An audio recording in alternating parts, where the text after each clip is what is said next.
Sekolah SD Negeri 1 Ganongan, Ibu Suki. Yang kami hormati seluruh Dewan Guru SD Negeri 1 Ganongan. Pertama-tama, marilah kita ucap syukur kehadirat Allah yang Maha Kuasa, karena atas rahmat-Nya kita masih diberi kesempatan untuk hadir, untuk mengikuti kegiatan diseminasi budaya positif. Salawat salam kita tidak lupa haturkan kepada junjungan kita Nabi Muhammad Sallallahu Alaihi Wasallam. Semoga kita mendapatkan syafaatnya di yaumul kiamah nanti. Amin. Terima kasih kepada Bapak Ibu semua karena sudah berkenan menghadiri acara diseminasi budaya positif oleh Ibu Resbina Kartika Sari, Sarjana Pendidikan, sebagai calon guru penggerak angkatan 10 Kabupaten Grobogan. Adapun susunan acara pada pagi hari ini sebagai berikut. Yang pertama, pembukaan. Yang kedua, sambutan dari Ibu Kepala Sekolah SD Negeri 1 Ganongan. Yang ketiga, doa. Yang keempat, acara inti. Yang kelima, penutup.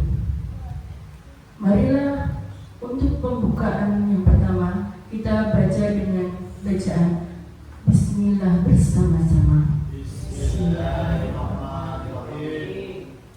Acara yang kedua yaitu sambutan dari Kepala Sekolah SD Negeri 1 Ganongan. Kepada Ibu Suki dipersilakan.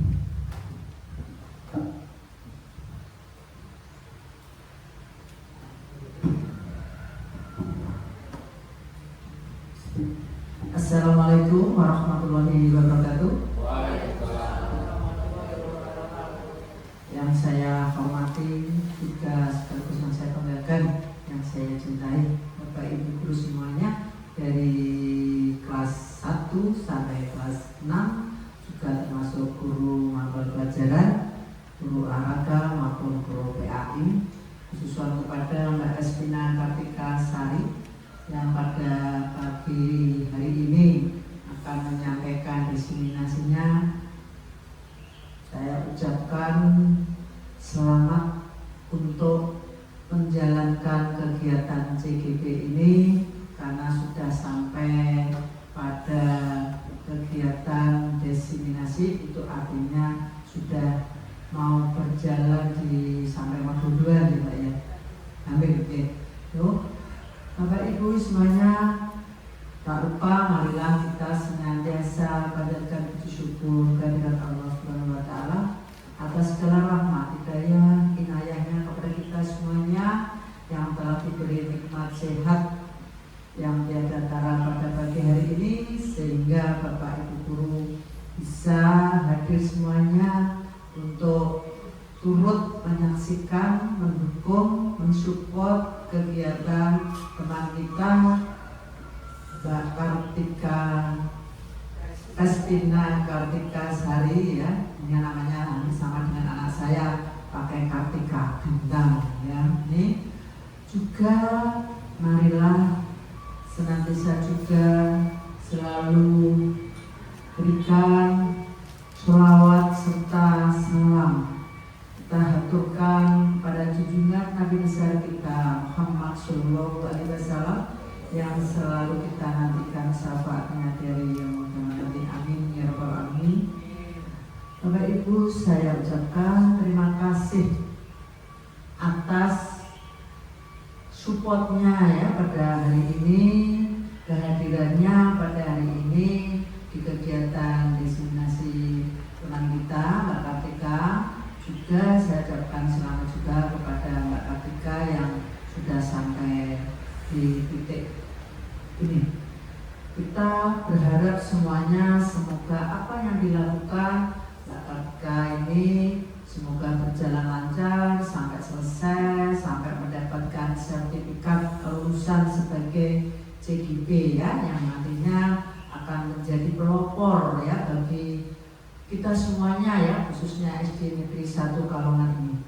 Karena kita sebelum ini Mbak Kapita ya, sebelum ini SD Ganongan 1 ini juga pernah ada ibu guru ya Mbak Ibu Anifah yang dulu juga kita semuanya support dengan kegiatan beliau waktu diseminasi, tapi yang akhirnya malah beliau diangkat menjadi kepala sekolah ya kami semuanya bangga, kami senang meskipun sebenarnya wah kok malah guruku yang sebagai CGP nanti yang akan menjadikan sebagai pelopor SD Kalongan ini kok malah meninggalkan SD Kalongan 1 ini ya. Tetapi sejujurnya kami bangga dan ini akan menjadi semangat ya dan menjadi sebagai support ya bagi Bapak Ibu guru semuanya yang ada di sini untuk nantinya tidak hanya Bu Anifah, tidak hanya Mbak Respina, tetapi Bapak Ibu guru yang lain menjadi termotivasi ya mengikuti jejak langkah Bu Respina ini ya, mengikuti CGP. Kepada Bapak Ibu guru yang kemarin juga sudah bersama-sama ya setatnya mengikuti CGP ini tetapi belum berhasil, jangan putus asa ya, jangan lelah, jangan pesimis karena CGP ini selalu terbuka kapan saja waktunya untuk Bapak Ibu guru dalam angkatan berapa nanti. Saya yakin CGP ini tidak hanya teruntuk bagi bagi mereka yang akan menduduki jabatan sebagai kepala sekolah atau sebagai pengawas, tetapi saya yakin pada akhirnya nanti semua Bapak Ibu guru harus melalui proses CGP ini. Jadi nanti kalau ada aturan, semua Bapak Ibu guru harus mengikuti CGP ini. Saya berharap Bapak Ibu guru menerima, melaksanakan dengan sukaria ya. Karena ini adalah sebuah aturan, suka atau tidak suka, nanti Bapak Ibu guru semuanya harus melalui proses ini. Kemudian saya ucapkan terima kasih kepada Mbak Respina yang pada pagi hari ini akan menyampaikan diseminasinya dengan tema budaya positif ya. Jadi tolong nanti apa yang disampaikan Mbak Respina ini, meskipun Mbak Respina di kalangan SD Negeri 1 Kalongan ini adalah termuda ya, termuda ini berharap ya, saya sebagai orang yang dituangkan di SD Kalongan 1 ini berharap tolong segala sesuatu yang positif ini diterima, disupport dengan baik ya, karena tanpa support Bapak Ibu guru semuanya ini Mbak Respina tidak akan sukses di dalam mengikuti atau menyelesaikan kegiatan CGP ini ya. Meskipun ilmunya ini adalah mungkin cah cilik ya, jangan seperti itu ya, kandan-kandan, tetapi ambillah ilmunya ya, positifnya untuk kita semuanya, khususnya yang umumnya untuk anak didik kita di SD Kalongan 1 ini. Juga kepada Mbak Respina, jangan sungkan-sungkan apabila sesuatu hal yang berhubungan dengan kegiatan CGP ini, ada hal yang sekiranya untuk mensukseskan kegiatan CGP ini, Mbak Respina jangan sungkan-sungkan untuk curhat atau menyampaikan sesuatu hal kepada kepala sekolahnya. Misalkan ada hal yang harus dicukupi, yang harus diselesaikan, yang harus dibantu ya, misalkan sarana prasarana, misalkan wifi, atau hal-hal yang berhubungan dengan administrasi, misalkan kepala sekolah atau Bapak Ibu guru yang lain. Mbak Respina jangan sungkan-sungkan untuk meminta bantuan kepada kami, kepada Bapak Ibu guru semuanya. Saya yakin Bapak Ibu guru semuanya akan membantu dengan sepenuh hati, sepenuh jiwa raganya malah ya. Saya yakin karena kita adalah sebuah keluarga. Kalau ada salah satu anggota yang sedang menjalankan misi ya, misi yang positif, yang bagus, yang intinya untuk kemajuan sekolah ini ya, saya yakin kami semuanya akan mendukung. Dan nantinya semoga Mbak Respina bisa menjadi teladan ya bagi Bapak Ibu guru yang lain juga ya. Dan menjadi hal yang positif tidak hanya bagi Bapak Ibu guru, tetapi menjadi hal yang kebaikan, kemajuan bagi SD Negeri 1 Kalongan ini. Demikian Mbak Respina, saya ucapkan selamat untuk melanjutkan kegiatan diseminasi ini. Semoga berjalan sukses dan mendapatkan nilai yang terbaik di CGP nanti. Akhirul kalam, wassalamualaikum warahmatullahi wabarakatuh.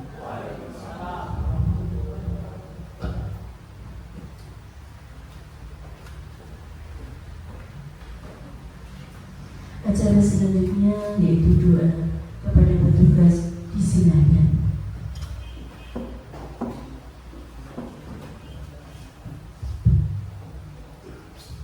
Assalamualaikum warahmatullahi wabarakatuh. Bismillahirrahmanirrahim. Alhamdulillahirabbil alamin. Allahumma shalli wa sallim ala sayyidina Muhammadin wa ala alihi wa sahbihi ajma'in. Allahumma shalli ala sayyidina Muhammad wa ala ali sayyidina Muhammad. Ya Allah, ya Tuhan kami, berikanlah petunjuk kepada kami untuk bisa melaksanakan kegiatan pada hari ini. Semoga Engkau meridhoi amal usaha yang kami lakukan. Ya Allah, berikanlah kesuksesan kepada kami semuanya dalam menjalankan tugas ini. Rabbana atina fid dunya hasanah wa fil akhirati hasanah wa qina adzabannar. Walhamdulillahi rabbil alamin.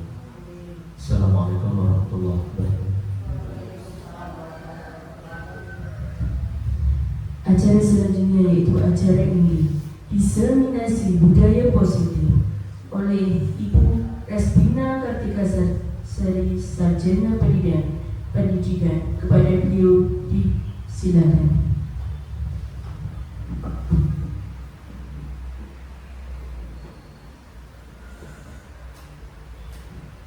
Bismillah. Assalamualaikum warahmatullahi wabarakatuh. Waalaikumsalam warahmatullahi wabarakatuh. Yang terhormat Ibu Kepala Sekolah, Bukin, kemudian rekan-rekan guru dari SD Negeri 1 Kalongan yang saya sayangi dan saya banggakan.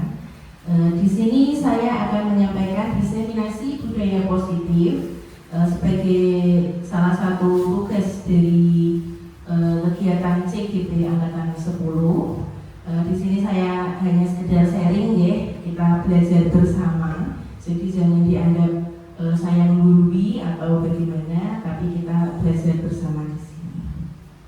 Oke, selamat pagi Bapak Ibu. Pagi luar biasa, hebat. Siapa kita? SD Negeri 1 Kalongan, hebat, hebat, luar biasa, hebat. Oke, terima kasih. Lanjut Pak. Oke, kita sebelum masuk ke acara langsung ice breaking dulu. Ice breakingnya judulnya adalah menangkap Eli. Jadi bukan mencari Eli di sini, apalagi sampai keluar untuk mencari Eli. Mohon izin Bapak Ibu untuk berdiri melingkar, bisa ke depan atau mungkin yang tidak begini nanti ditangkap. Oke, baik. Melingkar buat lingkaran. Apa muat kalau tidak muat bisa? Oke, di tengah boleh. Untuk posisi tangannya, yang satu jangan berpegangan Pak. Nggak mau nyebur ini. Yang satu tangannya begini, kanan, tangan kanan begini, posisi. Tangan kirinya begini, begini, begini Pak. Yang satu gini Pak.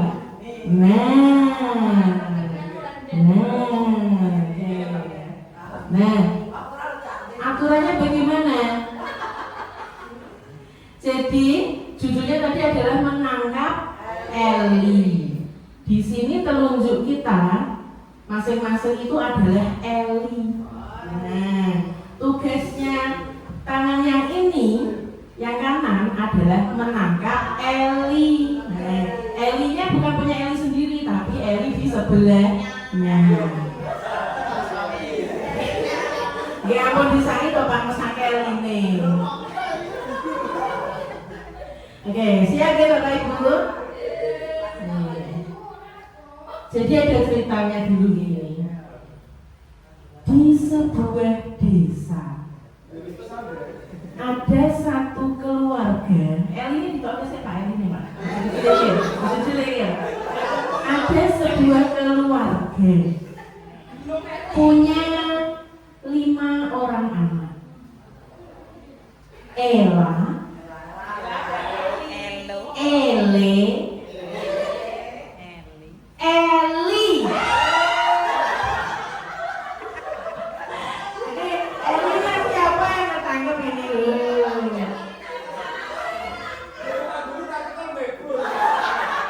Elinya Panduri bisa tebaknya. Lanjut dia ceritanya. Tadi ada Ella, Ele, Eli, Elo, dan Eli. Pada suatu hari, Ella pergi ke pasar untuk mencari Elo.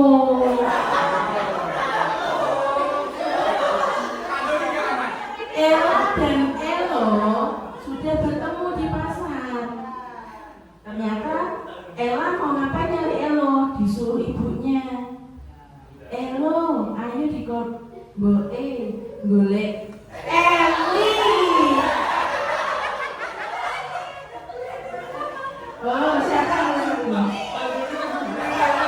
Bumi, Elinya ketangkep ini Bumi. Yang lain tidak ada yang ketangkep, berarti ke Bumi pergi. Oke, terima kasih Bapak Ibu. Silakan kembali ke tempat duduk. Ayo, korbannya siapa tadi?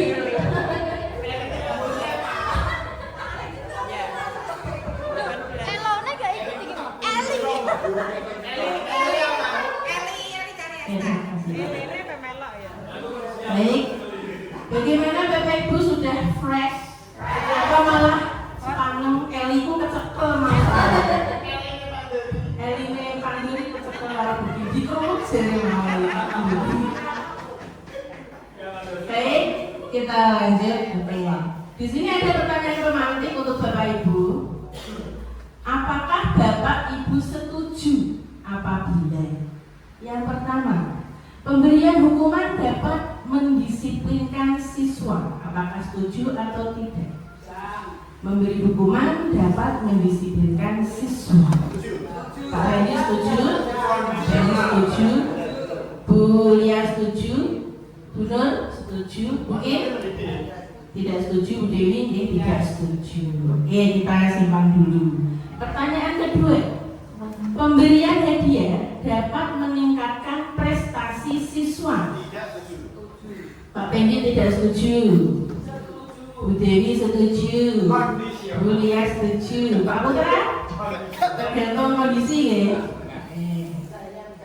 Kita simpan dulu jawabannya masing-masing.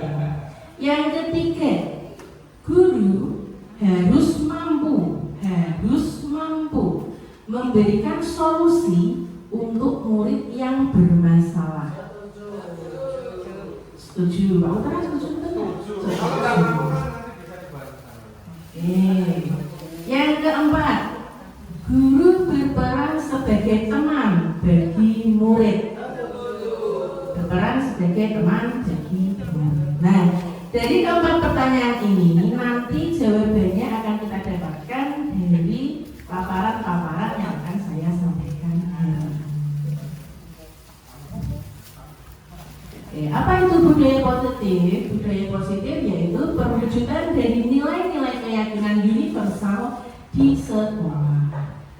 Apa itu keyakinan universal? Nah, nanti itu akan dibahas. Kemudian positive vibes, konsep-konsep untuk menciptakan budaya positif yang akan kita bahas pada hari ini. Yang pertama tadi hidup positif, yang kedua motivasi perilaku manusia, yang ketiga ada keyakinan kelas, yang keempat kebutuhan dasar manusia, kemudian ada 5 posisi kontrol, kemudian yang terakhir ada segitiga restitusi.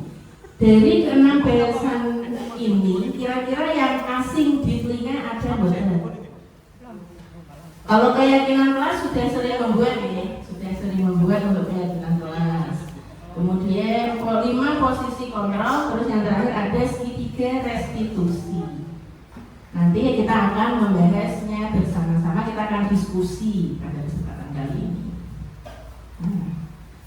Nah, ini sekarang, dulu bulanan ini. Cobalah buka. Nah, ini kalau ini berpasangan ya, yang nggak punya pasangan mohon maaf, yang jomblo. Nomor 1000 Pak ini. Cobalah buka. Bisa mencari pasangannya sendiri-sendiri. Kalian mungkin bisa berpasangan oleh Pak Irfan atau Pak Fendi atau Pak Ratno. Yakin. Kepalkan salah satu tangan Anda. Ini dilakukan bergantian. Boleh dilakukan asal bikin dari Bu Dewi, bikin dulu, atau Bu Dewi dan Bu Dewi. Ini beda dari Eli ya, Bu? Halo? Beda dari Eli ya? Beda dari Eli ini. Kepalkan salah satu tangan Anda. Coba Anda bayangkan bahwa Anda menyimpan sesuatu yang sangat berharga di dalam kepalan tangan Anda. Boleh apapun yang sangat berharga yang menurut Anda itu sangat berharga. Harapanku. Anda perlu menjaga benda tersebut sekuat tenaga, karena begitu pentingnya untuk kehidupan Anda benda itu. Nah, terus rekan Anda mencoba dengan segala cara. Jadi misal Bukin mengepal tangannya terlebih dahulu. Nah, tugasnya Bu Dewi adalah membuka kepalan tangan Bukin dengan berbagai cara. Boleh membujuk, menghardik, mengintimidasi, bahkan menawari dengan uang. Tak bayar pira-pira tangan bukaan. Boleh, ya? Agar Anda bersedia buka kepalan tangannya. Silahkan, boleh dicoba. Nanti yang mau menyerahkan kepalan tangannya siapa? Enggak, Pak Putri, kalian dengar? Enggak, Pak Dari. Monggo mungkin kalian Bu Dewi dicoba. Bu Dewi boleh bagaimana caranya membuka kepalan tangan begini. Monggo. Nih Pak Ratno sama Pak Mukti. Kalian kira-kira siapa yang akan menyerah untuk membuka kepalan tangannya? Pak Ratno. Bolehkah digigit, Bu? Bagaimana caranya terserah? Di kerupuk ya, kerupuk ya. Lagi pengkol iki. Jenengan aja ngokol. Jadi kesimpulannya bagaimana Pak Muti mau membuka atau tidak? Tidak, Mbak. Bagaimanapun bujukannya Pak Ratno nggak mau nggih? Iya, ayo. Oke. Kita mau Intinya apa gitu Bapak Ibu? Yang mau membuka tangan kita itu orang lain apa kita sendiri? Kita sendiri. Itu artinya kontrol diri kita itu ada pada diri kita sendiri. Tidak ada pengaruh dari orang lain. Orang lain tidak bisa mempengaruhi kita. Kamera masih mengepal Pak Muti. Karena tidak ada yang bisa membujuk. Mungkin nanti bisa dibujuk sama ibunya di rumah. Oke. Baik, di sini ada pendapat dari Dr. William Glasser melalui bukunya Choice F Theory, yaitu ilusi. Ilusi guru mengontrol murid. Jadi seolah-olah kita beranggapan kalau kita itu bisa mengontrol murid. Padahal sebenarnya tadi apa? Yang bisa mengontrol diri sendiri, ya diri kita sendiri. Jadi murid juga punya kontrol atas dirinya sendiri. Kemudian ilusi bahwa semua penguatan positif, efektif dan bermanfaat. Jadi pemberian hadiah, pemberian apa nilai, misalnya kalau juara 1 dapat, kok juara 1 tak kayak iki. Itu juga tidak bisa mengontrol murid. Ya, jadi sebenarnya itu efektif atau enggak pemberian hadiah? Tidak juga, tidak semua murid bisa. Kan ada beberapa murid yang alah, kok saya itu ijah kayak kan ada yang seperti itu. Kemudian ilusi bahwa kritik dan membuat rasa bersalah mampu menguatkan karakter. Nah, kritik dan membuat rasa bersalah itu justru malah bisa menurunkan atau merendahkan diri seseorang. Yang terakhir, ilusi bahwa orang dewasa itu berhak memaksa. Kita beranggapan bahwa kita bisa memaksa kehendak kita kepada anak, bukan hanya anak didik tapi bisa juga ke anak sendiri. Kamu harus sekolah ini, kamu harus begini. Kita beranggapan sebagai orang dewasa kita bisa mengatur anak-anak tersebut, padahal sebenarnya tidak. Di sini ada form stimulus respon dan teori kontrol. Nah, dalam stimulus respon realitas atau kebutuhan kita sama, padahal aslinya pada teori kontrol kebutuhan setiap orang itu berbeda. Nah, di sini saya akan membahas yang di atas sama yang di bawah saja. Ada dua di bawah. Yang pertama, yang dua dari bawah yaitu pemaksaan ada pada saat bujukan gagal. Jadi kalau dibujuk gagal berarti kita harus memaksa. Nah, kalau pada teori kontrol, kolaborasi dan konsensus menciptakan pilihan-pilihan baru. Harus ada diskusi, kolaborasi, tidak ada paksaan, tidak ada tekanan. Kemudian yang terakhir adalah model berpikir menang kalah. Nah, kalau di teori kontrol adanya itu model berpikir menang menang. Jadi tidak ada menang dan kalah, tapi ada menang dan menang. Jadi kita memberikan pilihan. Pilihannya ini atau ini, tidak ada pilihan yang merugikan, tapi sama-sama menguntungkan. Nah, ini tadi disiplin positif. Disiplin berasal dari kata disiplina yang artinya belajar. Disiplin mengacu pada disiplin diri yang memiliki tanggung jawab terhadap apa yang dilakukan berdasarkan nilai-nilai yang diyakini. Disiplin positif merupakan salah satu cara penerapan disiplin yang bertujuan untuk menumbuhkan kesadaran serta memberdayakan peserta didik tanpa imbalan penghargaan atau reward, ancaman atau hukuman. Jadi mendisiplinkan anak, disiplin positif ini tadi tanpa imbalan atau penghargaan, ancaman atau hukuman. Jadi imbalan, ancaman, hukuman itu tidak masuk dalam disiplin positif. Nah, sebagai pendidik tujuan kita adalah menciptakan peserta didik yang memiliki disiplin diri sehingga mereka berperilaku mengacu kepada nilai-nilai kebajikan universal dan memiliki motivasi intrinsik dalam perubahan perilaku ke arah yang lebih baik. Ada es potong lewat. Nilai-nilai kebajikan universal itu ada apa saja? Nah, ini ada yang tahu nggak ini apa? Pasti sudah apa? Profil pelajar Pancasila. Nah, nilai-nilai kebajikan universal itu semuanya tertuangkan di profil pelajar Pancasila, yaitu beriman bertakwa kepada Tuhan Yang Maha Esa. Ada lagunya nggih? Pelajar Pancasila beriman dan bertakwa pada Tuhan Yang Esa dan berakhlak mulia. Binekaan global, gotong royong mandiri, kreatif dan bernalar kritis. Nah, ini tujuan dari disiplin positif itu untuk menuju ke nilai-nilai kebajikan universal. Jadi kita harapkan siswa-siswa kita untuk memiliki nilai-nilai kebajikan universal ini. Selanjutnya ada teori motivasi perilaku manusia. Aman Pak Irfan? Teori motivasi perilaku manusia. Yang pertama itu untuk menghindari ketidaknyamanan atau hubungan. Jadi teori motivasi itu ada 3. Yang pertama, yang 1 dan 2 itu ada motivasi dari eksternal atau dari luar. Kemudian yang ketiga ada motivasi intrinsik atau dari dalam diri. Yang dari luar itu ada untuk menghindari ketidaknyamanan atau hukuman. Jadi siswa itu berpikir apa yang akan terjadi apabila saya tidak melakukannya, ya dihukum. Kalau saya nggak ini, kalau saya nggak menyelesaikan PR nanti saya dihukum. Kalau saya nggak piket nanti saya didenda. Seperti itu. motivasi eksternal. Jadi kita upayakan agar anak itu mempunyai motivasi dari dalam diri atau internal. Kemudian untuk mendapatkan imbalan dari orang lain yang tadi, kok nek bijiku apik aku entuk sepeda. Kok nek bijiku apik aku entuk penggaris saka Pak Putra. Nek Pak Putra lebih gak untuk penggaris Pak.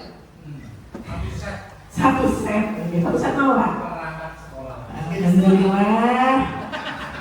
Oke, ini kalau upload anaknya nagih loh Pak. Oke, apa yang akan saya dapatkan apabila saya melakukannya? Kok nek aku garap PR, aku dikasih pujian sama Bapak Ibu. Nah, itu namanya motivasi dari luar. Jadi bukan motivasi dari dalam diri anak sendiri. Nah, untuk motivasi intrinsik, ya, untuk penghargaan diri sendiri. Saya akan menjadi orang seperti apa apabila saya melakukannya. Nek aku garap PR, aku mudeng. Nek aku silau tenanan, kok aku iso garap. Ya, seperti itu motivasi dari diri sendiri. Terus ada hukuman versus konsekuensi. Oke.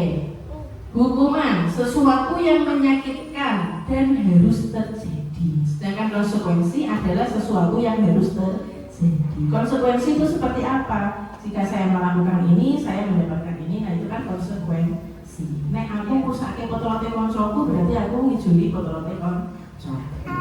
Bukan nek aku ngurusake potolote koncoku, aku belum melayu lapangan ping 100. Nah, itu hukum. Seperti itu. Membuat anak sakit fisik maupun mental untuk jangka waktu yang lama. Ini akibat dari hukuman ini. Kalau konsekuensi membuat anak merasa tidak nyaman dalam jangka waktu yang pendek. Kemudian anak membenci kedisiplinan. Jadi hukuman itu malah membuat anak membenci kedisiplinan. Aku wis ngene ya cukup. Biasanya seperti itu. Kemudian kalau konsekuensi anak menghargai kedisiplinan. Kemudian paksaan, hukuman itu bersifat paksaan. Nah, kalau konsekuensi itu stimulus atau tanggapan. Karena kalau konsekuensi itu kan biasanya kesepakatan bersama. Kalau hukuman itu biasanya dari gurunya langsung ini. Nah, kalau konsekuensi itu biasanya ada diskusi terlebih dahulu. Kemudian hukuman, konsep diri yang buruk. Kalau konsekuensi, konsep diri yang baik. Hukuman, anak belajar untuk menyembunyikan kesalahan. Kalau konsekuensi, anak belajar untuk mematuhi peraturan. Yang terakhir, hukuman membuat merasa marah, merasa bersalah, dan merasa tidak dihargai. Sedangkan konsekuensi akan menimbulkan kehilangan hak, dibuat tidak nyaman, diasingkan untuk sementara waktu. Konsekuensi, nah ini ada beberapa kasus. Menurut Bapak Ibu ini termasuk konsekuensi atau hukuman. Yang pertama, mencatat 100 kali dalam buku kalimat saya tidak akan terlambat lagi karena terlambat ke sekolah. Hukuman atau konsekuensi? Hukuman. Nah, kalau konsekuensi itu biasa seperti ini. Misal anak terlambat 10 menit. Nah, berarti konsekuensinya kamu nanti tidak bisa istirahat selama 10 menit. Nah, itu konsekuensi. Kemudian yang kedua, lari mengelilingi lapangan basket karena terlambat hadir. Hukuman. Membersihkan coretan yang dibuatnya yang ada di meja tulis. Konsekuensi. Dia nyoret-nyoret, ya dia yang harus menghapus. Murid diminta push up 15 kali karena tidak menggunakan masker. Ini zaman pandemi berarti ya kasusnya. Berarti hukuman. Kemudian berdiri di depan kelas sambil mengangkat satu kaki karena tidak bisa menjawab pertanyaan. Hukuman. Yang terakhir, lari keliling lapangan karena terlambat 10 menit saat pelajaran PJOK.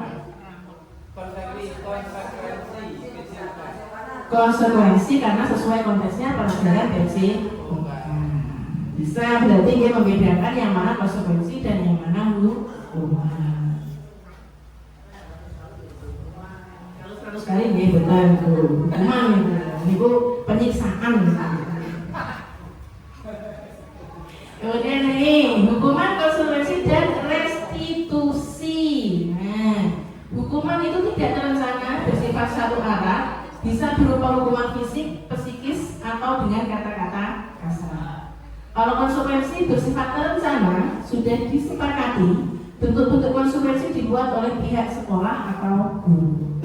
Nah, kalau restitusi, proses menciptakan kondisi bagi murid untuk memperbaiki kesalahan mereka, sehingga mereka bisa kembali pada kelompok mereka dengan karakter yang lebih kuat. Jadi kalau restitusi itu anak disuruh berpikir, kamu salahnya tadi apa? Baik atau buruk? Berarti kamu harus gimana? Seperti itu. Ini restitusi. Terus menurut ada dua, ya, yang satu menurut Gosen tahun 2004, yang satunya lagi menurut Selson Gosen. Mungkin dia kakak beradik ya sama lagi. Tahun 1996. Yang pertama menurut Gosen, proses menciptakan kondisi bagi murid untuk memperbaiki kesalahan mereka sehingga mereka bisa kembali ke kelompok mereka dengan karakter yang lebih kuat atau lebih baik. Lebih kuat, ya salah hati, ya Bapak. Kemudian menurut Selson Gosen, proses kolaboratif yang mengajarkan murid untuk mencari solusi untuk masalah dan membantu murid berpikir tentang orang seperti apa yang mereka inginkan dan bagaimana mereka harus memperlakukan orang tua atau tahu apa sih? Ya pokoknya itu. Kemudian untuk kesimpulannya ya, restitusi membantu murid menjadi lebih memiliki tujuan, disiplin positif, dan memulihkan dirinya dari berbuat salah. Oh, maaf kalau ada salah ketik ya, ini saya buatnya tadi pagi sampai jam 3 pagi maksudnya. Sebenarnya mendeduk. Oke, perbedaan. Nah ini contoh kasus. Siswa sering tidak mengerjakan PR, itu kasusnya. Nah, kalau hukuman, guru menghukum siswa tersebut hormat bendera selama 10 menit. Jadi tidak ada hubungannya antara PR dengan hormat bendera. Guru marah dan murid menjadi takut. Nah, kalau konsekuensi, guru memberikan konsekuensi untuk mengerjakan PR-nya saat istirahat atau dikerjakan sebanyak 3 kali lipat. Guru tegas dan murid menghormati peraturan.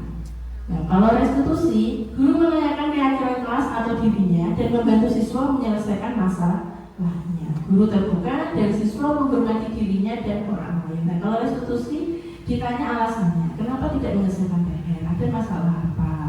Jadi kalau kamu nggak menyelesaikan PR, nanti akibatnya seperti apa? Seperti itu.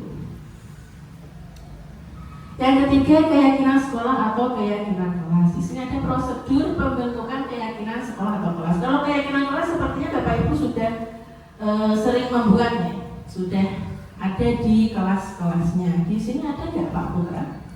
Ada. Ada. Iya, alhamdulillah ada.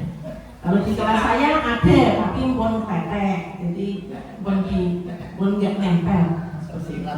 Untuk step pertama mencurahkan ide, kedua mencatat semua masukan. Jadi untuk keyakinan kelas ini kita membuatnya bersama-sama antara guru dan murid. Jadi anak misal nggak usah Bu, tidak boleh ini. Nah itu dicatat dulu. Nah untuk step ketiga ganti kalimat negatif ke kalimat positif. Jadi tidak boleh ada kata jangan, tidak boleh ada kata tidak boleh, seperti itu. Kemudian step keempat, tinjau kembali. Step kelima, tinjau ulang keyakinan yang sudah tersusun. Step keenam, menyetujui dan menandatanganinya. Yang menyetujui bukan hanya guru tapi juga siswa. Kemudian step ketujuh, menempel keyakinan kelas di dinding kelas agar semua bisa membaca dan selalu meyakini keyakinan kelas tersebut.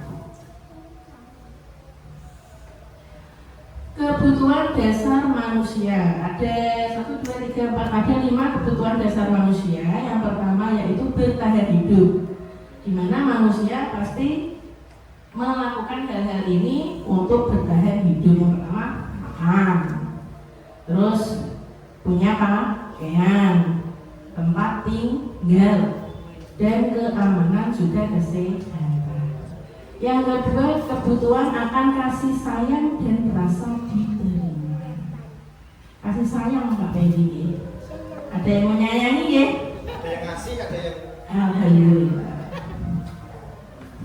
Rasa diterima, dipedulikan, berbagi, kerjasama menjadi bagian dalam kelompok. Menjadi bagian dalam kelompok itu bisa nggak kalau menjadi bagian kelompok tapi tidak merasa disayangi? Bisa nggak? Dia menjadi bagian kelompok tapi dikucilkan. Makanya ada rasa diterima. Kemudian yang ketiga, penguasaan, yaitu harga diri, keinginan untuk dianggap, memimpin, berprestasi, diakui dan didengar. Ada nggih? Kita break dulu sampai adanya selesai. Baik, tadi kita break adzan dulu sebentar ya. Jadi sampai penguasaan ya. Nah, penguasaan diakui dan mau didengar. Jadi kebutuhan manusia termasuk kebutuhan siswa itu salah satunya adalah diakui dan mau didengar. Kemudian yang keempat, kebebasan, yaitu mandiri, memiliki pilihan, mencoba hal yang baru dan mampu mengendalikan dirinya, jadi tidak dikendalikan oleh orang lain. Kemudian yang terakhir adalah kesenangan, yaitu bermain, humor, antusiasme dan tertawa. Itu salah satu kebutuhan manusia. Tertawa itu kebutuhan manusia di Pak Arno ya. Happy forever ya. Always happy. Yes. Nah, yang kelima, posisi kontrol. Jadi posisi kontrol itu ada 5. Nah, kira-kira kita itu ada di posisi kontrol yang mana? Yang pertama sebagai penghukum. Seorang penghukum bisa menggunakan hukuman fisik maupun verbal. Guru-guru yang menerapkan posisi penghukum akan berkata, patuhi aturan saya atau awas. Kemudian kamu selalu saja salah. Terus pasti selalu yang terakhir selesai. Kamu ini. Kowe terus boleh-boleh ya kowe. Guru seperti ini senantiasa percaya bahwa hanya ada satu cara agar pembelajaran bisa berhasil, yaitu dengan dia menghukum. Nah, sebagai seorang penghukum, nada suaranya tinggi, bahasa tubuhnya, matanya melotot, jadi menunjuk-nunjuk. Nah, siapa yang di sini sebagai penghukum? Para penghukum kadang-kadang ya Pak, kalau diperlukan. Lemah lembut, lemah dimulai ya Pak. Kemudian membuat rasa bersalah. Pasti ada nih salah satu yang seperti ini kadang-kadang ya. Pembuat rasa bersalah akan menggunakan keheningan yang membuat orang lain merasa tidak nyaman. Meneng nih, silent treatment. Siapa sih pasal silent treatment apa bojone silent treatment nih? Meneng, gue diteki meneng. Apa deh? Meneng. Apa mas? Meneng. Oke. Arti mereka tidak nyaman, bersalah atau rendah diri. Kata-kata yang keluar dengan lembut akan seperti ibu sangat kecewa sekali. Berapa kali bapak harus memberitahu kamu? Gimana coba kalau orang tua kamu kalau kamu berbuat begini? Kamu nggak kasihan sama orang tua kamu? enggak. Kamu nggak kasihan sama bapak ibu? Itu membuat rasa bersalah. Nah, di posisi ini murid akan memiliki penilaian diri yang buruk tentang diri mereka. Mereka akan merasa, nah yo, usah kamu tua, usah Pak, ya Allah. Iya. Memiliki penilaian yang buruk tentang diri mereka, murid merasa tidak berharga dan telah mengecewakan orang-orang yang disayang. Waduh. Nah, pembuat merasa bersalah, nada suaranya memelas, halus, sedih, bahasa tubuhnya merapat pada anak dan lesu. Yang ketiga, posisi kontrol sebagai teman. Guru pada posisi ini tidak akan menyakiti murid, namun akan tetap berupaya mengontrol murid melalui persuasi. Untuk posisi teman ini pada guru bisa negatif maupun positif. Dampaknya ya, positif di sini berupa hubungan baik yang terjalin antara guru dan murid. Ya, terus dampak negatifnya yaitu posisi teman adalah bila suatu saat guru tersebut tidak membantu, maka murid akan merasa kecewa dan akan berkata, saya pikir bapak atau ibu teman saya. Ternyata tidak seperti itu.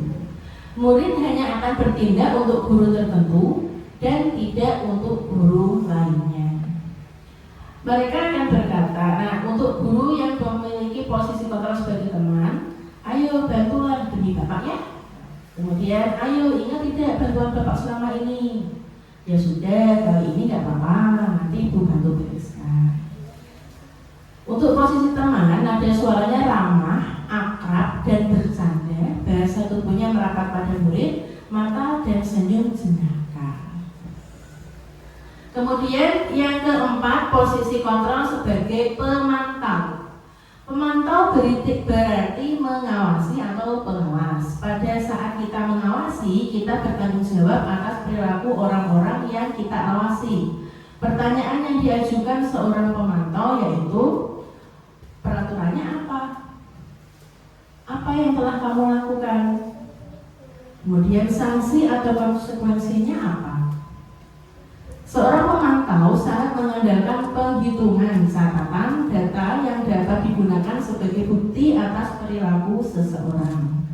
Pemantau memiliki nada suara datar, bahasa tubuh yang formal.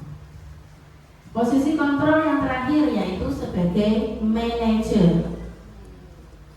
Manajer adalah posisi di mana guru berbuat sesuatu bersama dengan murid, mempersilahkan murid mempertanggungjawabkan perilakunya, mendukung murid agar dapat menemukan solusi atau permasalahannya sendiri. Seorang manajer akan berkata, apa yang kita yakini, kembali ke keyakinan kelas yang sudah dibuat. Apakah kamu meyakininya?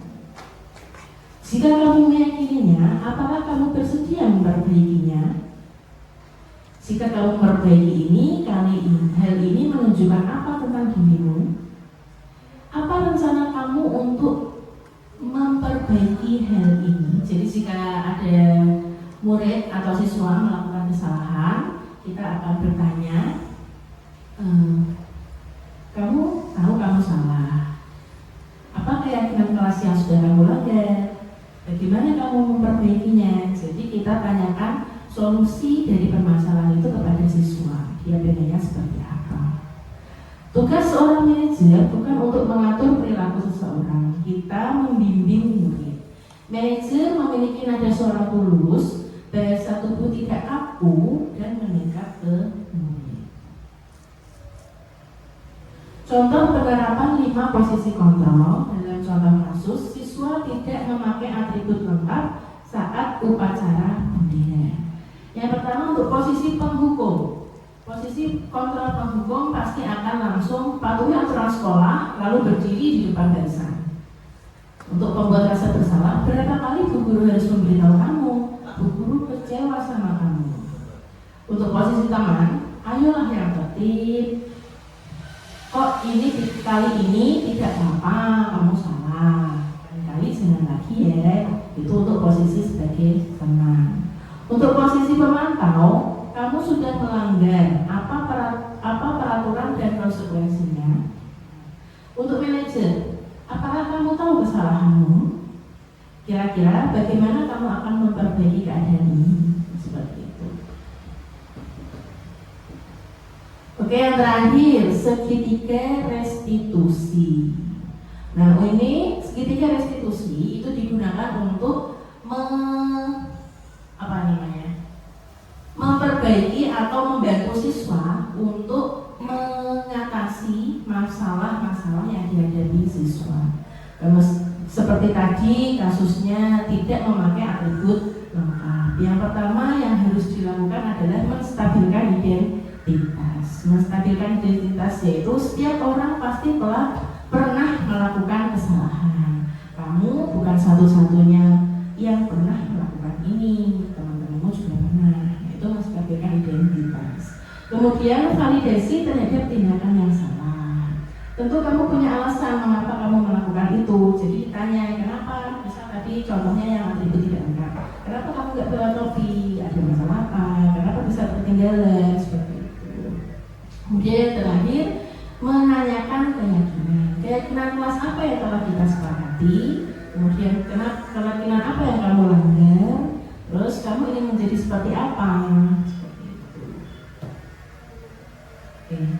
Menstabilkan identitas. Berbuat salah itu tidak apa-apa. Tidak ada manusia yang sempurna. Saya juga pernah melakukan kesalahan seperti itu. Nah, ini yang dilakukan atau kata-kata yang disampaikan ketika kita sedang menstabilkan identitas. Bapak atau ibu tidak tertarik mencari siapa yang salah, tapi Bapak Ibu ingin mencari solusi dari permasalahan ini. Apakah kamu sedang menjadi teman yang baik buat dirimu sendiri? Setelah menstabilkan identitas, kita memvalidasi tindakan yang salah. Padahal kamu bisa melakukan yang lebih buruk dari ini ya. Kamu pasti punya alasan mengapa melakukan hal itu. Kamu patut bangga pada dirimu sendiri karena kamu telah melindungi sesuatu yang penting buatmu. Kemudian yang terakhir, menanyakan keyakinan. Apa yang kita percaya sebagai kelas atau keluarga? Apa nilai-nilai umum yang telah kita sepakati?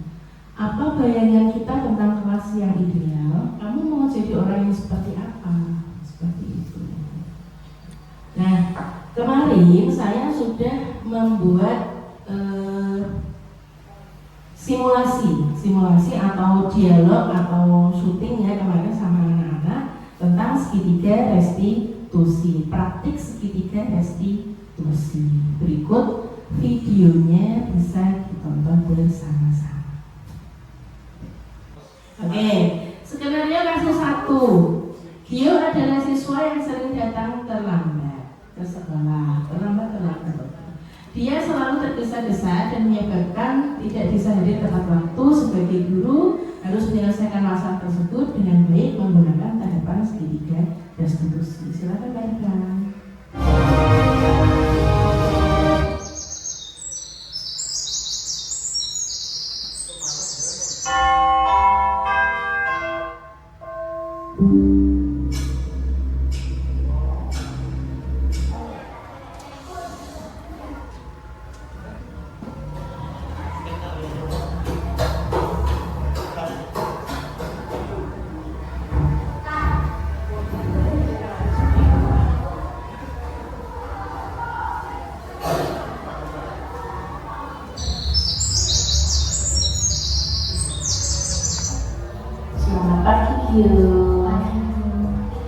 Gio sudah istirahat? Alhamdulillah. Kalau itu Gio tahu nggak kenapa Bu Bila pagi ke sini? Gio tadi berangkat ke sekolah, datang ke sekolahnya jam berapa? Sampai sekolah itu jam berapa? Ya jam nggak? Jam 7.30, setengah 8 ya. Gio tahu nggak sekolahnya kita SD Negeri 1 Balongan itu masuknya jam berapa? 7.15. Artinya Gio datang ke sekolahnya tepat waktu atau tidak? Terlambat. Jadi tidak tepat waktu ya. Terus terlambat itu perbuatan yang baik atau buruk? Tidak baik. Jadi perbuatan yang salah ya. Nah, setiap manusia itu pasti pernah berbuat kesalahan. Seperti Bu Bina juga pernah terlambat dulu waktu sekolah, waktu udah besar juga. Terus di sini Bu Bina tuh nggak mau mencari siapa yang salah, tapi Bu Bina mau membantu Gio.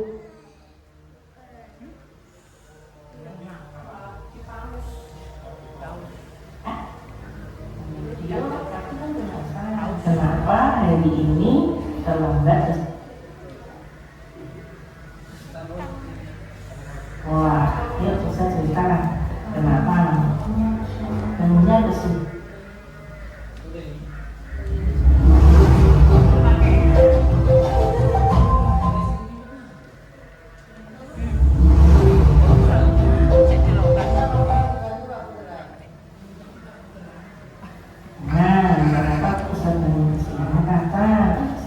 Yuk, Dina juga Bina pernah terlambat.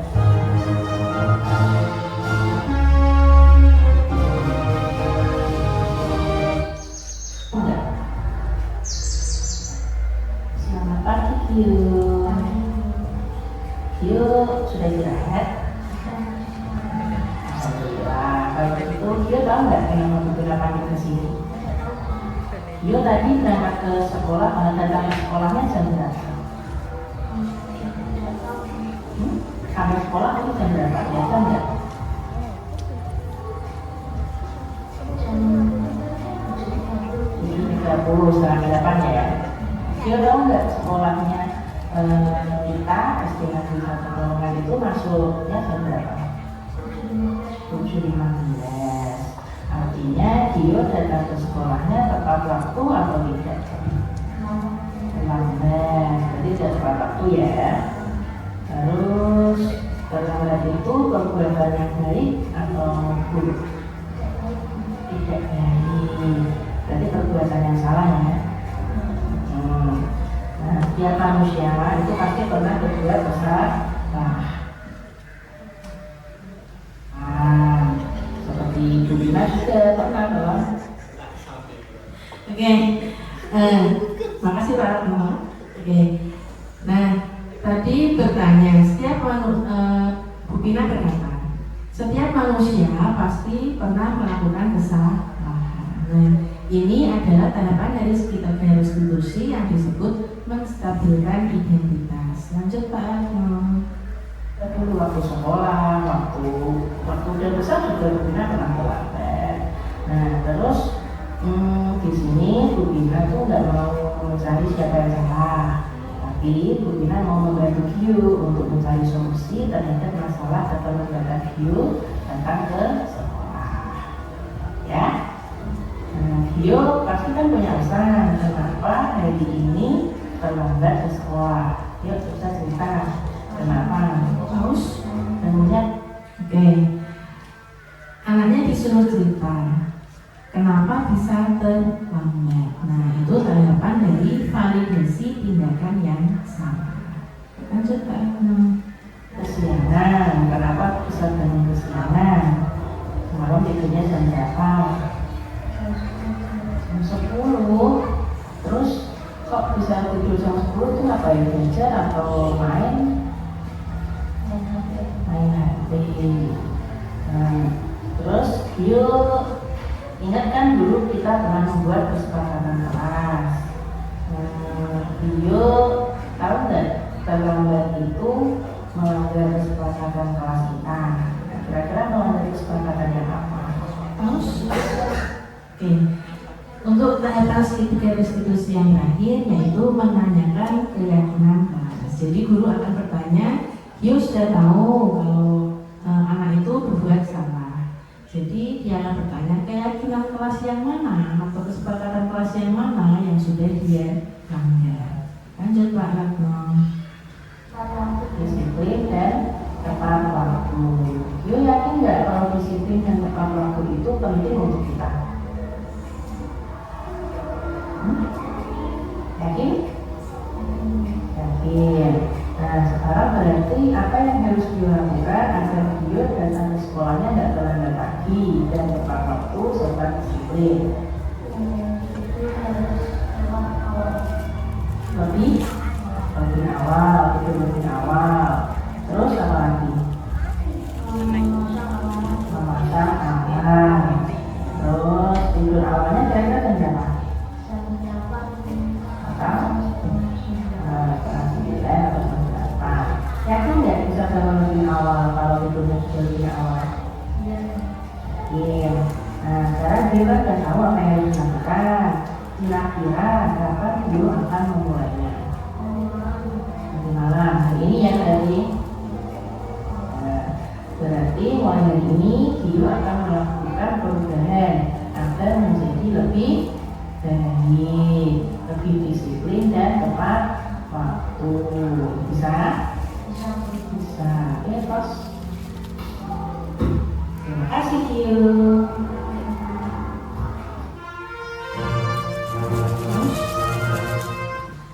Untuk skenario kasus yang kedua, yaitu saat melaksanakan ulangan harian, Valen berusaha untuk melihat jawaban temannya atau mencontek.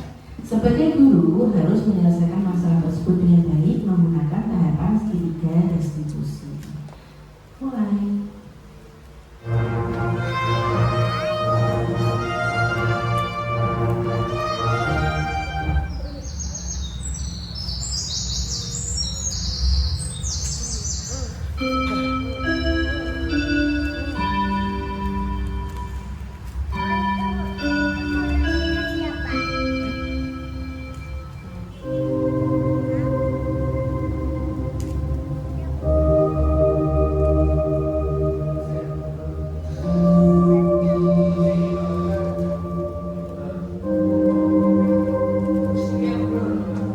Musiknya horor karena yang dilakukan sudah horor dan contek. Buatan tidak baik.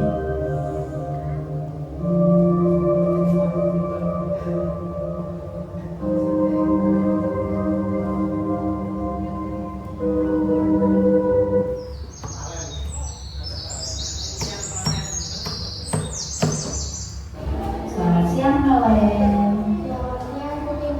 Valen tahu nggak kenapa aku bilang tadi ke sini? Nggak tahu. Valen tadi saat ulangan waktu di kelas, Bu Gina lihat Valen lihat jembatan temennya. Tadi siapa yang sebenarnya? Kira ya. Valen lihat jembatan temennya atau mencontek, betul atau tidak? Iya.